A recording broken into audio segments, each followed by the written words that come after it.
You know how I always encourage all of us to ask for signs to validate something we get in meditation or something that a loved one sends us from across the veil. What sign will you send me, Spirit, to show me that I can trust this? So after interviewing Lorna Byrne, I was so intrigued by something she brought up in the interview. She said, Suzanne, there are more unemployed angels than you're aware of. I love that term. She said, there are hundreds and thousands of them around us all the time, just waiting for us to ask for their help, ask for little things and big things. And I said, Lorna, I absolutely love that concept of unemployed angels. I'm going to call on them more often. I can't see them, but she sees them. She talks on the show, it's beautiful, about walking down the hallway to visit a young man in hospital and seeing them just filling the hallway at the hospital. So I went into meditation the day after I recorded that interview.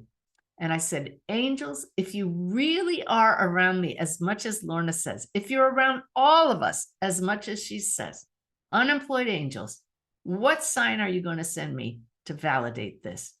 And immediately in my head, I heard Eureka. I don't know about you, but I haven't seen or heard the word Eureka in years. I don't know. I just don't hear it or see it. I think it was no more than 2 days later, a FedEx package arrived, a box about this big. It had a sculpture that Ty and I had bought in Santa Fe, but it was too big to bring back on the trip. So it was shipped by FedEx ground. And it arrived in this package, and Ty unpacks it, and laid on top of the sculpture is this magazine.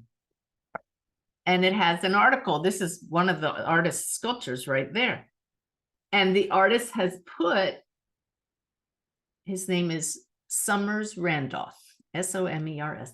He's put a brochure marking an article about himself that he wanted us to read. So I turned right to the page of his article. Are you ready? Look at the title.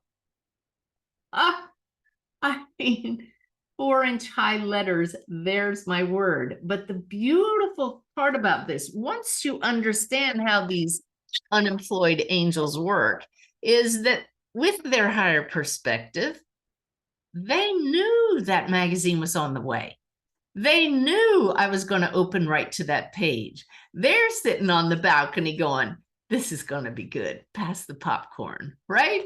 And so I have kept that right beside me on my desk right here, and I don't think I'm going to move it. I just come into my room here to do a reading or meditate, and I look down, and that just is so validating to me. And I'll tell you that a couple days later, Ty and I were invited out to dinner with a couple, and we love them dearly, but generally the conversation turns a little dark each time we've been together with this couple, and a certain subject comes up, and it gets a little awkward. So on the way there, I said, Ty, watch this. Angels, all you unemployed angels, I would like you to inspire all of us at dinner this evening to keep the conversation light, and that one topic that comes up every time doesn't come up at all. And it had come up every time we got together. I hope you can see this one coming. We got in the car on the way home, and I looked at Ty and I said, oh my God, that conversation never came up. Thank you, angels. So where can you be calling on these unemployed angels more often? Make a note, make it a habit. I even got my little cherub angels that I got online, and I set them on my computer here recently for something that I had to do that I'll talk about in a couple minutes, just to remind me, these extra angels are around us all the time. Call on them. Isn't that great? That lifted the energy, didn't it?